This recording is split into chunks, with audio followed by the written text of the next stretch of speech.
مستر ممكن ادخل؟ طبعا اتفضلي.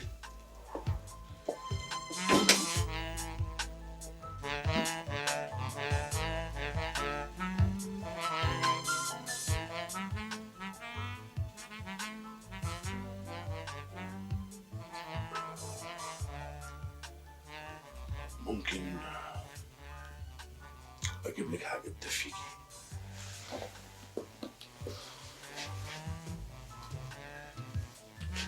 وبعدين بس وبعدين انا بحبك بحبك بحبك. اعرف اني سوف اتلقى تانيبا عنيفا لاني خالفت التعليمات، ولكني لم استطع ان اسمع كل هذا الذي سمعته ثم اقف امامه مكتوف اليدين. ومنذ الاعتداء على قطاع غزة وانطلاق موجات الفدائيين إلى داخل الأراضي الإسرائيلية والكل في حالة هستيريا، والشائعات تملأ البلد عن أشياء غامضة وغير محددة. سمعت أن شيمون بيريز سكرتير وزارة الدفاع الإسرائيلية قام بعدة رحلات سرية إلى فرنسا تحت أسماء مستعارة، كما يقال أن مفاوضات سرية تدور بين إسرائيل وفرنسا لشراء طائرات المستير. الحديث في كل مكان عما سوف تفعل أمريكا والبنك الدولي تجاه تمويل السد العالي الذي يرون أن بناءه يشكل خطرا حقيقيا على إسرائيل، والكل يتحدث عن ضغوط لا بد أن تبذل في الولايات المتحدة لإلغاء المشروع كله. زي ما انتم شايفين الرسالة ما فيهاش أي جديد على الإطلاق. يعني كل الكلام ده بيتقال في الجرايد الإسرائيلية والأوروبية، وأي حد بيزور إسرائيل ولو زيارة قصيرة ممكن يسمع الكلام ده في القهاوي والعادات الخاصة. حتى هو نفسه بيقول سمعت، قيل، يقال، إشاعات. وده الملفت للنظر يا سلطان. يعني إيه يا نديم؟ و 313 بقاله قد إيه في إسرائيل؟ حوالي 8 شهور. الملف بتاعه بيقول إيه؟ للأسف الملف بتاعه ما فيهوش تفاصيل كتير عنه. يعني إيه؟ يعني بعض الخطوط العريضة عنه، ميعاد السفر، وسيلة التعارف، الوصية اللي سابها قبل ما يسافر. مفيش أي حاجة عن حياته، عن مستوى تدريبه أو طبيعته؟ كانش سهل كل ده يتعمل يا نديم. مين اللي دربه؟ محسن ممتاز. محسن زي ما انت عارف كان عنده مليون حاجة يعملها، ورأفت كان واحد من المسؤوليات الكبيرة اللي عنده. طب ما هو بالشكل ده بقى يبقى الحكم عليه أو على تنفيذه للاحتياجات المطلوبة منه يبقى صعب وما فيهوش عدل. بالنسبة للاحتياجات ما كانش فيه غير احتياج واحد بس هو اللي انطلب منه. إيه هو؟ آخر تعليمات أخدها رأفت قبل ما يسافر، سواء من محسن أو مني أنا شخصيا أو حتى مننا احنا الاثنين في آخر لقاء معاه في روما، كنا بنأكد عليه إنه يهتم بتوطيد مكانته في المجتمع الإسرائيلي. يعني ما حدش طلب منه أي احتياجات؟ بالعكس، كان المطلوب منه إن لو المعلومات جت لحد عنده يديها ظهره ويمشي. وهو ده اللي خلاه يقول في أول رسالته إنه عارف إنه هيتلقى تأنيب؟ بالظبط كده. الحقيقة هو ده اللي قلقني في الموضوع. قالك ليه يا مصطفى؟ اللي أعرفه عن ديفيد واللي عرفته من محسن إنه شديد الحرص، اللي يخليه يتخلى عن حرصه ده ويبعت رسالة بالشكل ده رغم التعليمات الواضحة اللي عنده. تفتكر إيه السبب؟ ما أقدرش أقول غير إن في حاجة ملحة هي اللي دفعته للتصرف ده. طب ما تبعت تطلبه وتشوف إيه الحكاية. صعب دلوقتي يا نديم. ليه؟ لأنه خرج من إسرائيل من كام شهر، والنشاط السياحي فيها دلوقتي ما يسمحش إنه يسافر تاني، خصوصا بعد العدوان على غزة والتوترات اللي موجودة حاليا على الحدود. يبقى مفيش قدامنا غير حل واحد. إيه هو؟ إننا نسرع في علاج مشكلتنا هنا الأول. مسألة فعلا بقت محتاجة العلاج سريع وحاسم. وايه كانت المشكلة؟ التنظيم في روهجان، تنظيم الجهاز الوليد، وضع التصورات الخاصة بأقسامه وأسلوب العمل فيها، وتنظيم العلاقات بينها وبين بعضها، وكمان التدريب محتاج لبرامج وخبراء ومصادر معلومات، وللأسف مصادر المعلومات كانت شحيحة جدا لدرجة تدعو إلى اليأس. طبعا دي كانت مهمة صعبة جدا. طبعا في يوم 17 فبراير تولى ديفيد بن غوريون وزارة الدفاع الإسرائيلية، وفي يوم 28 فبراير شنت إسرائيل غارة على قطاع غزة ما كانش ليها أي مبرر غير إرهاب مصر. في الغارة دي استشهد 32 من العسكريين اللي فوجئوا بهجوم غير متوقع. وطبعا مصر كانت لازم تورط. ما كانش قدامها غير إنها ترسل مجموعات من الفدائيين إلى عمق الأراضي الفلسطينية المحتلة. وكنتيجة طبيعية لكل ده توتر الموقف على الجبهة لدرجة دفعت داج هامرشيلد سكرتير عام الأمم المتحدة في ذلك الوقت إلى طلب عقد اجتماع عاجل لمجلس الأمن. وفي 26 يوليو سنة 1955 أصبح ديفيد بن غوريون رئيسا لوزراء إسرائيل، وأيقنت الحكومة المصرية أن الصقور نجحوا في الوصول إلى الحكم في إسرائيل. ورأفت عاش لوحده في الجحيم ده كله. في يوم 31 أغسطس شنت إسرائيل غارة على خان يونس. كان لازم الصقور يثبتوا وجودهم. وبعدها غارة أخرى على قطاع غزة. وأطلقت مصر الفدائيين. ما كانش في طريق تاني. توغل الفدائيين إلى عمق 30 كيلو متر داخل إسرائيل، وسقط في أول غارة 19 إسرائيلي. وأصبحت الحاجة إلى السلاح أهم من أي وقت تاني، خصوصا إن فرنسا بدأت تزود إسرائيل بالسلاح فعلا وبموافقة الولايات المتحدة الأمريكية. وكان أمر طبيعي إن مصر تلجأ للاتحاد السوفيتي. وفي 27 سبتمبر أعلن جمال عبد الناصر عن صفقة السلاح مع تشيكوسلوفاكيا. أنا فاكرة الأيام دي كويس. أوروبا اتقلبت، خصوصا إن مصر كانت بتساعد ثورة الجزائر. احتلال فرنسا للجزائر دام لمدة 130 سنة. المنطقة كانت مشتعلة، مش بالأحداث بس ولكن بالمؤامرات أيضا. مؤامرات؟ بدأت محاولات اغتيال جمال عبد الناصر تكتر. إنجلترا وفرنسا وإسرائيل، وكل دولة وليها أسلوبها، وتراوحت الأساليب دي بين النسف بالديناميت إلى وضع السم في فنجان القهوة. وين؟ نعم؟ أنت كنت فين في الوقت ده؟ أنا كنت ملازم في الجيش المصري. أنا فاكرة إنك قلت لي إنك كنت في الجبهة، وإن المعركة هناك كان ليها طعم تاني. في يوم 22 نوفمبر سنة 1955 شنت إسرائيل غارة على موقع الصبحة في مصر وعلى موقع القنيطرة في سوريا، واستشهد 60 شهيد. بالقطع رأفت كان عايش حياة جوه إسرائيل صعبة جدا. ما كانتش أيام صعبة بس، كانت أيام مريرة جدا. كان عايش وسط محيط من العداء لبلده، مش شايف له أي مبرر. طب وشغل؟ بالطبع كسدت سوق السياحة في إسرائيل نتيجة للتوتر الدائم في المنطقة. وفي الوقت ده تلقى مصطفى عبد العظيم برقية من رأفت الهجان يطلب فيها اللقاء فورا. مالك استر؟ برقية من روما. بتقول ايه؟ أدرياتيكا طالبة إنك تروح لهم علشان يناقشوا العقود اللي أنت وقعتها معاهم.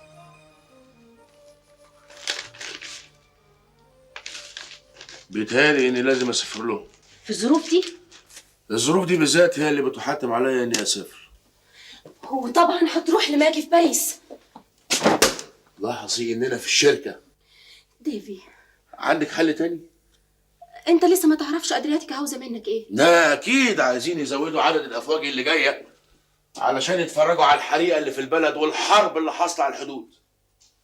تفتكر عاوزين يساوموا؟ او يلغوا الاتفاق. مالك ديفيد؟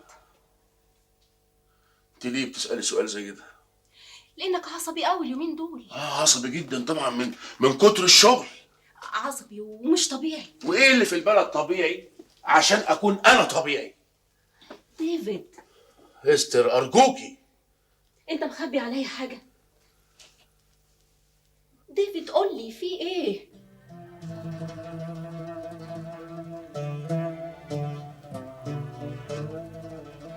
قول له ظروف. عايز يسيب الشركة يا استر. هو طلب ده؟ هو ما طلبوش بوضوح، انما لمح لي ان الشغل تقريبا واقف وان ظروف البلد واللي حاصل على الحدود كل دي حاجات ما تسمحش بالسياحة دلوقتي، وان المصاريف بقت كتيرة.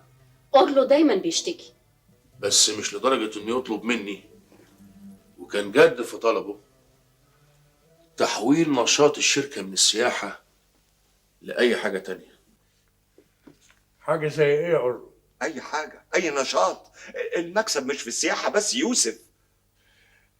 الشركه خسرت؟ انا ما قلتش كده. ديفيد يتصرف تصرف ما عجبكش؟ ديفيد ده ما بيغلطش ابدا، ودي كمان حاجه تغيظ. اكتشفت انه بيعمل بيزنس من وراك زي انت ما بتعمل من وراه. وبعدين وياك ازرع؟ ده مجرد سؤال يا صديقي. انت مالكش صديق. ليه بتقول كده أقول له؟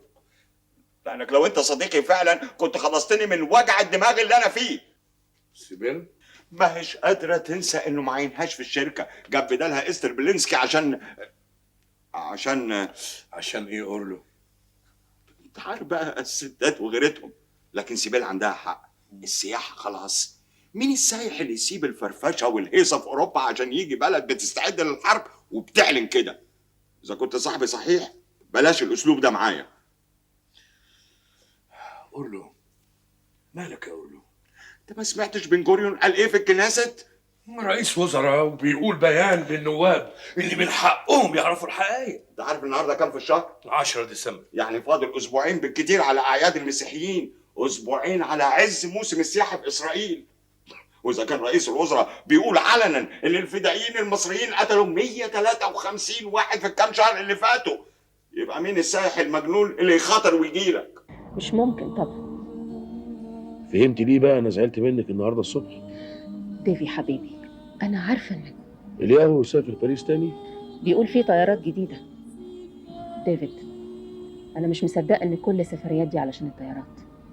انت مصدق؟ انت اللي تقولي. اليوم مش بيتكلم معايا في الشغل ابدا. لانك مش قريبه منه. مش قادره اقرب. ما تنسيش انه خطيبك. انا بحبك. ما دام قبلتي بالخطوبه دي يبقى لازم تقومي بالتزاماتك ناحيتها. ما كانش ممكن اقول لك قبل كده. تقولي ايه؟ في مجتمع زي اللي احنا عايشين فيه ده، مجتمع فيه اكتر من 30 جنسيه و30 لغه، مهما كان اللي بيتقال عن ارض الميعاد والعوده وكل الكلام ده، لازم كل واحد يدور على جدار يحتمي بيه. ديفيد، انت لسه ما كملتش سنه في اسرائيل، بس لازم اقول لك ان الوسيله الوحيده للاحساس بالامان هنا ان الفرنساوي يتجوز فرنساويه، والروسي يتجوز روسيه، الامريكي امريكيه، والبولندي يتجوز بولنديه. انا عارفه ان الكلام ده ممكن يضايقك، عارفه انك متحمس وعملت كتير عشان الوطن والعوده وكل اللي احنا عايشين فيه ده. انما ايه يا استر؟ لو كنا في بلادنا الاصليه كان بقى سهل جدا اني ارفض الياهو واياهو يرفضني، كان بقى سهل وطبيعي، كان بقى سهل اني اتجوزك ديفيد. انما هنا مالك يا استر؟ الياهو طلب مني تحديد ميعاد للجواز. اعتقد ان ده من حقه. بيقول ان الحرب ممكن تقوم، محدش عارف وقتها ايه اللي ممكن يحصل.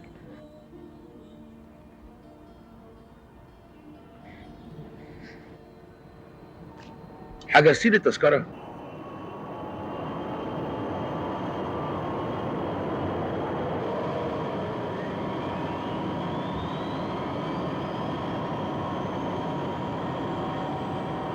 لقيت نفسي مش قادر اسمع كل ده واسكت يا مصطفى بيه. قمت خالف التعليمات؟ ما قدرتش. حتى لو حضرتك كنت مكاني ما كنتش هتقدر. مفيش حاجة اسمها ما قدرتش ومش هقدر. لازم تفهم قبل أي شيء إن التعليمات دي لضمان أمنك وسلامتك. ازاي بس يا مصطفى بيه اسمع كل اللي سمعته ده واسكت؟ ازاي؟ طالما إن التعليمات بتقول لك اسكت يبقى لازم تسكت. ازاي اسمع ان في طيارات مستير وفي سلاح وان شيمون بيريز في باريس وان في حرب وانا عايش في وسط كل الجنون ده؟ ازاي اسكت؟ ده انا اتكلم حتى لو اروح فيها. وإذا قلت لك إن كل اللي بعته ملوش أي قيمة،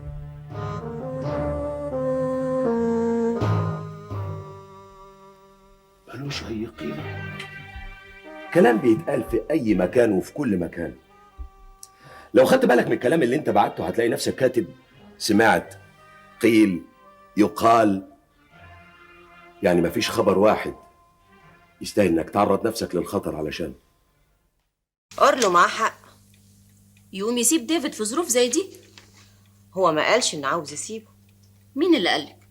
أنتي اللي لسه قايلة إنه عايز يغير نشاط الشركة علشان أزمة ممكن تعدي بعد كام أسبوع. أنتي عارفة كان في على الطيارة كام راكب امبارح؟ معنى كده بقى إن الشركة لازم تتصفى. معنى كده إن اللي حاصل في البلد ما يخليش للسياحة سوق. دي مجرد أزمة. حددتي ميعاد الجواز زي ما طلب منك إلياهو؟ إلياهو لسه في باريس. حددتي ميعاد الجواز إستر؟ إستر، أنا عارفة أنتي بتحبي ديفيد قد إيه. عارفة كمان إن ديفيد بيحبك، لكن هو اللي نقوله نرجع نقوله تاني. مونيكا أنا المركب قبل ما تغرق الفيران بتنط منها. ليه قلتي كده؟ أورلون ما سابش ديفيد النهارده هيسيبه بكره، وشارل سامحون إذا كان بيساعده النهارده بكره هيبطل مساعدة.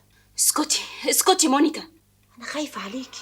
وأنا خايفة على ديفيد وإلياهو جادوسكي. هتجوزه خلاص مونيكا، هتجوزه. مونيكا مالك؟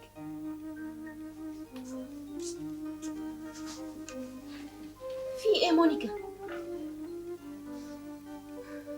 لو كنت بتسافري اوروبا زيي كنت حسيتي باللي انا حاسه بيه. قولي لي في ايه؟ يظهر ان محكوم علينا نعيش متشتتين طول عمرنا حتى لو كنا في ارض الميعاد. ليه بتقولي كده؟ في الاول الشتات كان واحنا بعيد عن الارض، دلوقتي لما رجعنا لها اصبح الشتات جوانا. استر، اتجوزي الياهو واخلصي يا استر، اتجوزيه، هو كله شتات. معنى ذلك انت محتاج لفلوس. تعرف حضرتك الشركة لازم تستمر. أورلو ما خدش أي خطوة إيجابية. في الحقيقة أورلو ما خدش لسه أي خطوة، لكن أنا مش عايز أستنى عشان على الأقل ما بانش عريان قدامه، خصوصا في الظروف دي. تصور سيادتك أدرياتيكا كانت متفقة معانا على كام فوج؟ كام؟ 4 أفواج، كل فوج 250 سائح. كويس. امبارح خيروني بين إلغاء فوجين وتخفيض تكاليف الفرد في الفوجين التانيين أو إلغاء الأفواج كلها. أمر طبيعي مع الظروف اللي بتمر بيها المنطقة يا ديفيد. بالمناسبة يا مصطفى بيه، اتفضل. إيه ده؟ ده ظرف فيه كل المصاريف، من مصاريف التأسيس وخلافه الماجي تورز حتى لغاية عدد الأفواج اللي اتعاملنا معاها. كويس. كان في 15,000 دولار كنت خدتهم من مسيو شارل سامحون. لسه في 5,000 دولار هنا في روما، 10,000 دولار مع الفلوس اللي خدتها من أورلو ظروف مع الدخل اللي الناتج من الأفواج السياحية. أعتقد إن أورلو ظروف لو سابني في الفترة دي أكيد هواجه في الظروف اللي جاية مواقف صعبة جدا. تلزمك كام؟ قبل ما أقول يلزمني كام كنت عايز أتكلم مع حضرتك بخصوص ليليان فريدمان. إحنا مش بعتنا قبل كده نحذرك منها؟ أيوة يا فندم، نبهتوني فعلا وقطعت علاقتي بيها، لكن هي بين الحين والآخر بتحاول إنها تشوفني، وأنا شايف إني لو رفضت ده هيبقى شكله وحش. أنت عايز تقول إيه؟ أنا من الأول كنت بشك في ليليان فريدمان، بعتقد يعني إني لو قطعت علاقتي بيها مرة واحدة ده ممكن يثير الشكوك. عموما لو قابلتها خلي بالك ما تتناقش معاها كتير، الناس دول لهم أساليب أنت لسه ما تعرفش حاجة عنها. عموما أنا في حاجة لسه قلقاني. إيه هي؟ يعني من ساعة ما بن جوريون مسك الوزارة وفي حالة هياج في البلد. أنت مش بتقرا الجرايد الإسرائيلي؟ التي تحب إن أنا أبعت ولا لأ؟ إذا كانت حالة ما تحتملش تأخير. عموما إحنا هنحط لك مبلغ في البنك في حسابك على القرشين اللي هيجوا لك من أدرياتيكا يساعدوك اليومين اللي جايين. ممكن أسأل سؤال؟ ممكن. محسن بيه أخباره إيه؟ بعت لك تحياته. شريف، في حقيقة الأمر إن مصطفى ما كانش عنده إجابة عن السؤال الخاص بشريفة، ولو إنه حاول يطمنه عليها وبرضه رفض يبعت لها أي رسالة. مصطفى رفض بإصرار، وكان لازم يرفض لأن الظروف في الوقت ده ما كانتش تسمح بالمغامرة بأي غلطة أو أي نوع من أنواع التساؤلات حتى ولو كانت بريئة. ومصر كان شكلها ايه في الايام دي؟ إيه اللي خلاكي تسألي سؤال زي ده؟ علشان انا فاكره الايام دي كويس، كانت صحف الغرب بتكتب حاجات رهيبه عن مصر. عن مصر ولا عن عبد الناصر؟ ما اعتقدش انها تفرق كتير. ناصر كان وراه تأييد شعبي جارف. مصر في الوقت ده كانت بتعيش معركة من أمجد وأعظم معاركها على الإطلاق. بعد كده رجع رأفت لإسرائيل. رجع رأفت إسرائيل عشان يحضر بعد أقل من أسبوع حفل زفاف إستر بولينسكي. وبطبيعة الحال العلاقة اللي بينهم اتغيرت وشعر بالوحدة. مش بس ده، في حاجة تانية خلت إحساسه بالوحدة يزداد. إيه؟ اتنقل مصطفى عبد العظيم لمكان آخر وأصبح إحساسه بالوحدة، وده أمر طبيعي رهيب وموجع. اختفى من حياته كل اللي كان بيحبهم، شريفة ومحسن، حتى مصطفى اللي كان بيفكره دايما بالراجل الوحيد اللي أثر في حياته. محسن ممتاز. وأورلا ظروف.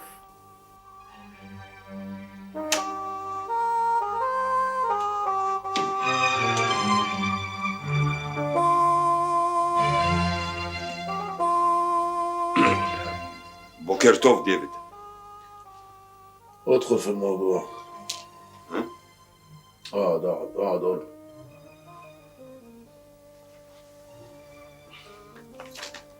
انت طبعا سمعت الاخبار. اخبار ايه؟ انت مش عايش في الدنيا ولا ايه؟ انت ليه بتقول كده؟ البلد مقلوبه، فيها تحركات غامضه كده. يعني مع الظروف اللي بتمر بيها المنطقه ده يعني امر طبيعي. شوف يا ديفيد، انت ما بقالكش في تل ابيب سنه، مش ممكن تعرف اللي انا اقدر اعرفه. ادخل في الموضوع. اكيد في الكام اسبوع الجايين هتحصل حاجه. انت فاكر لما الانجليز خرجوا من مصر الشهر اللي فات انت كانت حالتك شكلها ايه؟ مش حالتي انا بس، ده الناس كلها. الانجليز خرجوا قبل ميعاد الاتفاقيه ب5 ايام. معنى كده ان قاعده قناه السويس بالاسلحه والذخائر اللي فيها بقت في ايدين المصريين. وايه الجديد في ده؟ الجديد ان انت مش عايز تفهم. ما تقول انت عاوز تقول ايه وتخلص. ديفيد، الايام اللي جايه هتبقى صعب قوي على الشركه. ادخل في الموضوع اورلو.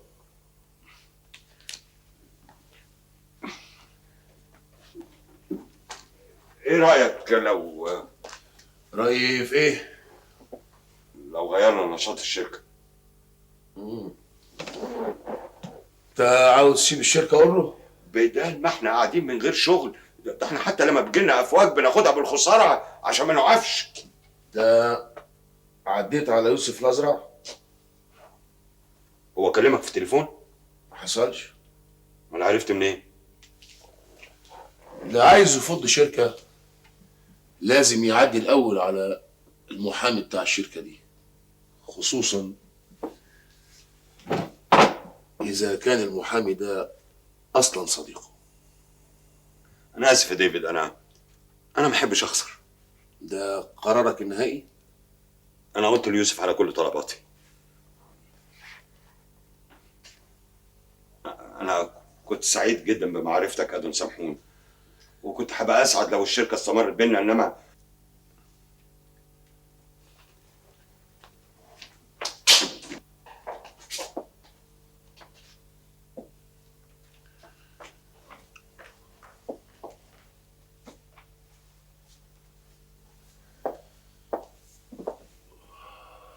ديفيد، ايه اللي حصل؟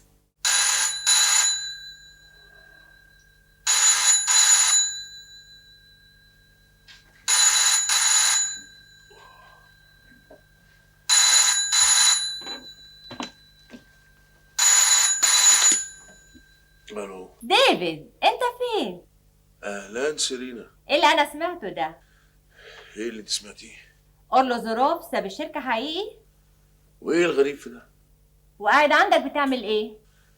بيتهيألي اني محتاج اعيد حساباتي مع نفسي.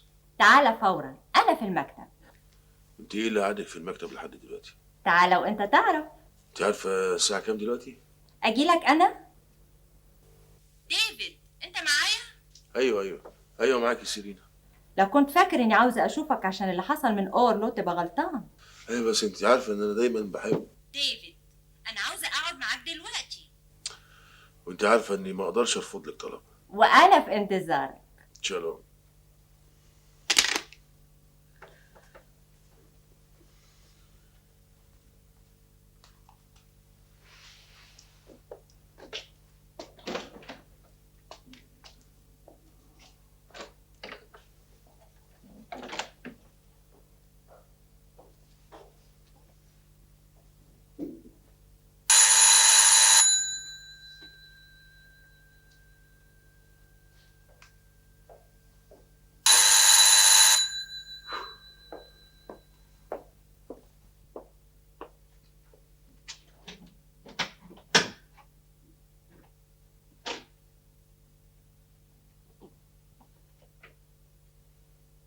مونيكا، كنت خارج؟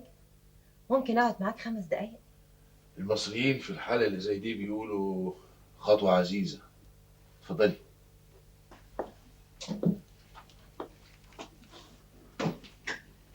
ليه ما اتصلتش بيا ديفيد؟ وهو كان المفروض اني اتصل بيكي؟ يعني بعد العشاء في باريس حسيت ان ده ممكن يحصل. في حالة واحدة بس، إذا احتجت لك. استر كلمتني النهارده، كانت قلقانه عليك قوي. وده بقى اللي خلاكي تيجي؟ قلت يمكن نسيت اتفقنا. تشربي حاجة؟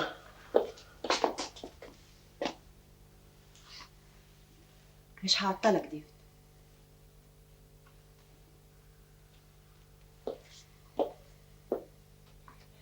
ديفيد بلاش استر تعرف اني جيت لك. لا ما تقلقيش.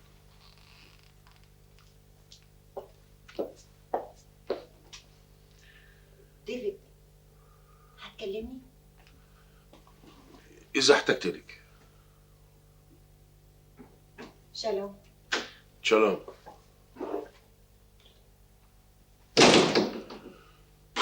على العموم عيد حساباتك زي ما انت عاوز، وخد وقتك ولا تستعجلش، واذا احتجت اي حاجه ابقى خليني اعرف. ليه بتبصلي كده ديفيد؟ انا مش عارف تل ابيب دي كان هيبقى شكلها ايه من غيرك سيرينا. ما تستعجلش، انت لسه ما تعرفش تل ابيب على حقيقتها. احنا هنفضل هنا لحد امتى؟ لحد ما نسمع خبر مهم. خبر ايه ده بقى؟ سمعتوا اخر الاخبار؟ جدعون شبطاي، لازم في كل مره اقولك خبط على الباب قبل ما تدخل. امريكا سحبت مشروعها لتمويل السد العالي. الخبر نازل على التيكر؟ نص التصريح اهو. وريني. اقرا كلمتين دول كفايه. إن الولايات المتحدة أصبحت مقتنعة بأن الحكومة المصرية ليس في استطاعتها أن تقدم النقد المحلي اللازم لتمويل السد، ذلك لأن تنفيذ هذا المشروع العملاق سوف يفرض على الشعب المصري تقشفاً لمدة تتراوح بين 12 و 15 سنة، والشعب المصري لا يستطيع أن يتحمل ذلك، ثم أن الحكومة الأمريكية لا ترغب في تحمل هذه المسؤولية. عبد الناصر وزملائه شبان صغيرين في عز شبابهم، وفوق كده صغار، يعني شايلين رؤوسهم على ايديهم. فرق كبير بينهم وبين اللي كانوا بيحكموا قبل منهم. تفتكري سيرينا احنا هنفضل بعيد في الأزمة دي؟ بعيد ازاي؟ ده احنا جوه الازمه. هو ده اللي قلقني سيرينا، هو ده اللي قلقني. أما الحكومة المصرية فلم يصدر عنها أي تعليق حتى الآن على بيان حكومة الولايات المتحدة، ويعزو المراقبون في القاهرة هذا الأمر لغياب البكباتشي جمال عبد الناصر في زيارة ليوغوسلافيا اجتمع فيها مع المستر جواهر لال نهرو رئيس وزراء الهند والسيد جوزيف بروز تيتو رئيس يوغوسلافيا.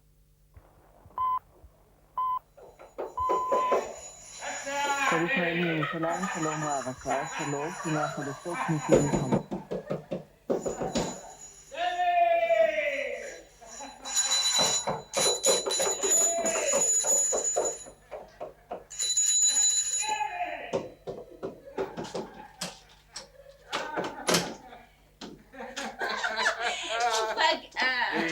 مفاجأة فعلا. اسم بتقول ان الاحتفال من غيرك ما ينفعش. أرجو إننا ما نكونش أزعجناك. لا اتفضلي. بس متهيألي كده الاحتفال يبقى متأخر عن ميعاده. انت عرفت بالخبر امتى؟ من حوالي ساعتين تقريبا. انا كنت عارف ان ده هيحصل من يومين. شخصية لها أهميتك سيجانالوف اللي جادوسكي لازم تعرف بالأخبار دي من بدري. بيتك ذوقه جميل أدم سامحون. أنا سعيد جدا بزيارتك مونيكا. خلي بالك دي متوحشة. نشرب في صحتكم. لا لا لا لا لا لا، احنا هنشرب في صحة الهزيمة اللي لحقت بالبكباش.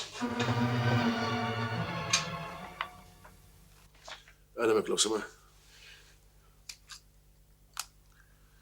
عاوزني أوقع فين أدون أزرع؟ كده بالبساطة دي؟ طب هعمل إيه؟ معنى كده انك موافق على كل طلبات قول له ظروف، ومنها ان الاتوبيسين يبقوا من نصيبه. غريبة. هو ايه اللي غريب؟ مش المفروض إنك أنت المحامي بتاعي؟ ايوه بس دي كانت طلبات قول له. أنت وافقت عليها. مين قال؟ بدليل إنك كاتب الكلام ده في صيغة قانونية مش ناقصها غير توقيعي.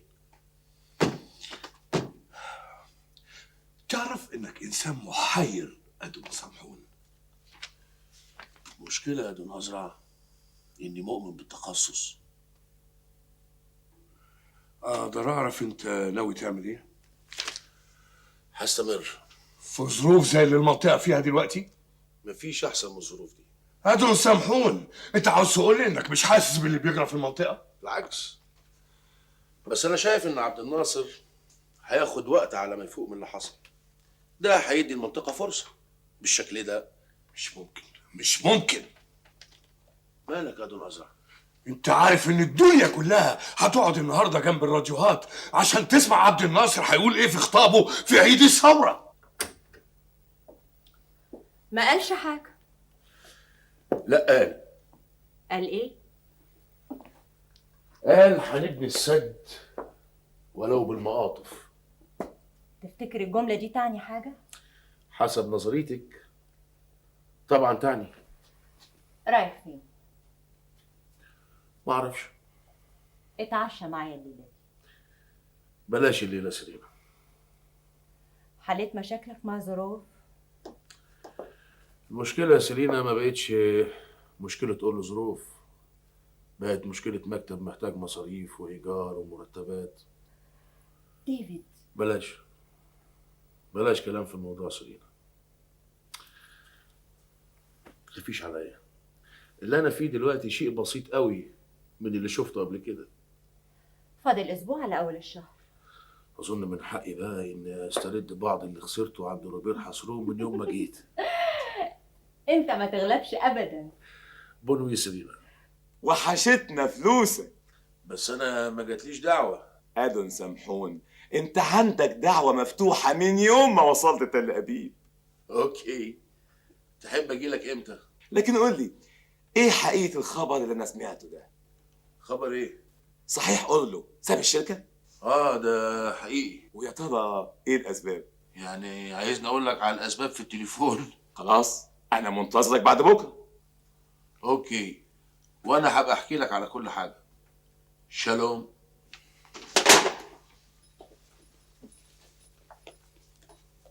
تعرفي أنا نفسي في إيه إستر؟ ايه؟ مرة واحدة بس أشوفك داخلة عليا وأنتي مبتسمة. عاوزني ابتسم وانت بتغازل صاحبتي؟ إمتى ده؟ يوم ما كنا عندك في البيت. يا سلام. وما افتكرتيش يعني غير النهارده؟ انا ما خدتش بالي غير لما هي قالت. قالت امتى؟ امبارح بالليل. استر، انت مجنونه.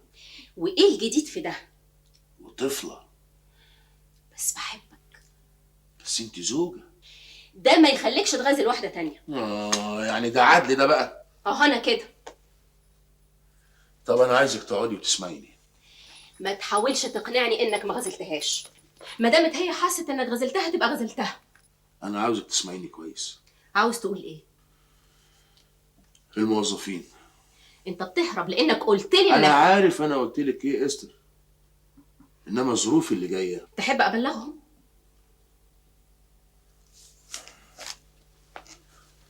مش هما بس.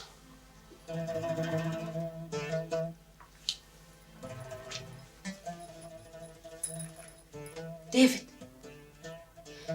انت عاوزني اقدم استقالتي؟ انا مش عاوز اظلمك معايا يا استر. قول اللي انت عاوزه. انا مش هقدر ادفع لك نفس المرتب. وانا مش عاوزه نفس المرتب. الشغل كله هيكون عليكي. وانا مستعد. فكري. فكرت. ارجوكي. انا عاوزه اكون جنبك. بس الايام اللي جايه. ديفيد، اذا كنت فاكرني غبية تبقى غلطان. انا من يوم ما اتجوزت وانت بتهرب مني. قلت لك 100 مره يا استر، انت متجوزه. بس قلبي معاك هنا وفي البيت في الاستدراج، وانت بتغزل البنات، وانت رغم كده انا مش عاوزه غير اني اكون موجوده. مرتب كبير صغير من غير مرتب خالص مش مهم.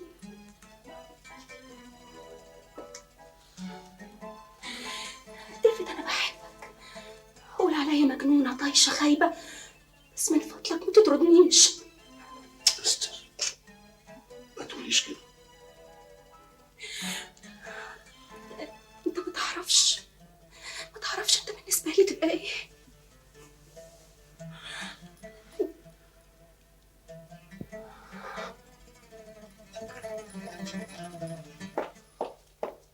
تلاتين. خليهم 50. اوكي 50. وانا جاي.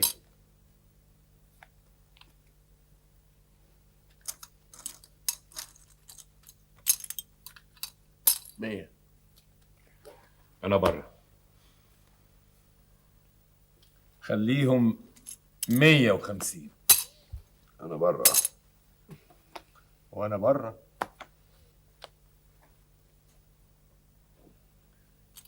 اشوف كم كارت؟ كارتين. انا هاخد كارت واحد.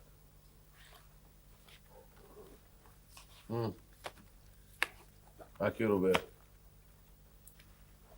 3 دام. خسارة. شكرا.